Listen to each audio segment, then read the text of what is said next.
کہ بلکہ حدیث میں آتا ہے کہ حضور نے ایک مثال سے سمجھایا، فرمایا کہ شخص سفر میں تھا اور اس کے ساتھ اس کی سواری بھی تھی، سواری پر اس کا ساز و سامان بھی تھا۔ تو راستے میں گرمی کی شدت ہوئی، دوپہر کے وقت ایک درخت کے نیچے سواری باندھ کے خود سونے لگا۔ جب اٹھا تو کیا دیکھا، سواری نہیں ہے۔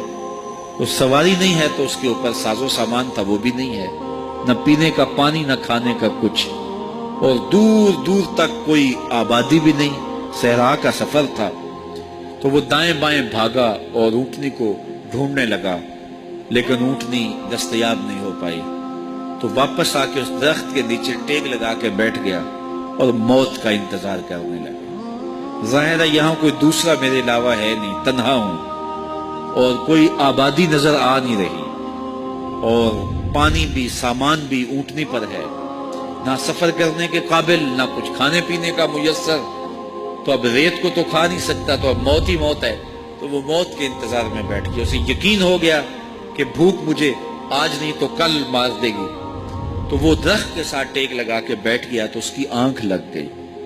تھوڑی دیر کے بعد جب اس کی آنکھ کھلی تو کیا دیکھتا ہے، اونٹنی ماں ساز و سامان پاس کھڑی ہے۔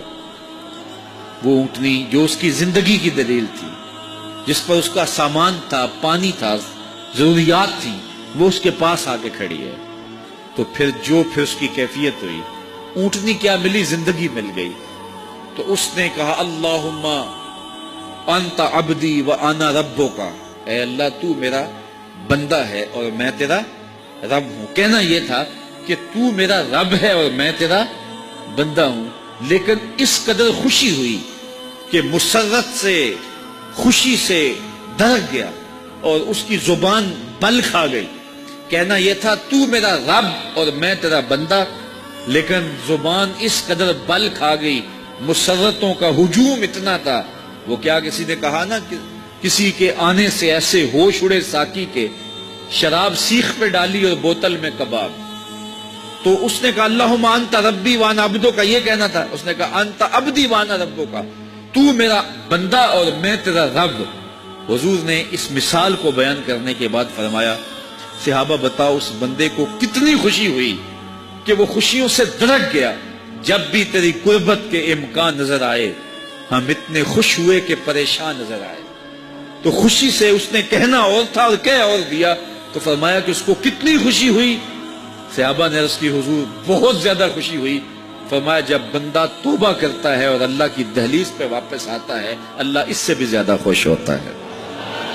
کوئی آئے تو صحیح اس کی چوکھٹ پہ، ہم تو مائل بکرم ہیں، کوئی سائل ہی نہیں۔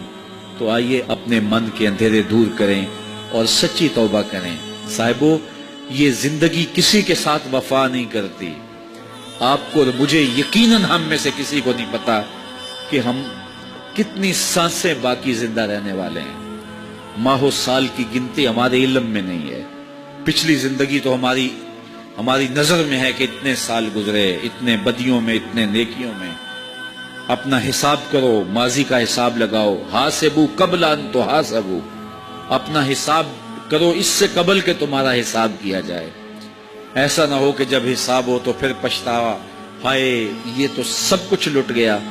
لیکن آج میرے اور آپ کے اختیار میں ہے، ما قبل کو آنسوؤں سے، سچی توبہ سے دھویا جا سکتا ہے، اور جو زندگی کی سانسیں میسر ہیں، جو گھڑیاں موجود ہیں، ان کو اللہ کی یاد میں گزارنے کا پکا عزم کیا جا سکتا ہے، تاکہ زندگی کو یاد الہی میں بسر کیا جائے، خدا فراموشی کے عذاب سے نکلا جائے، تاکہ خود فراموشی کی تکلیف سے بچیں اور خدا شناسی سے خود شناسی کی منزل پائیں۔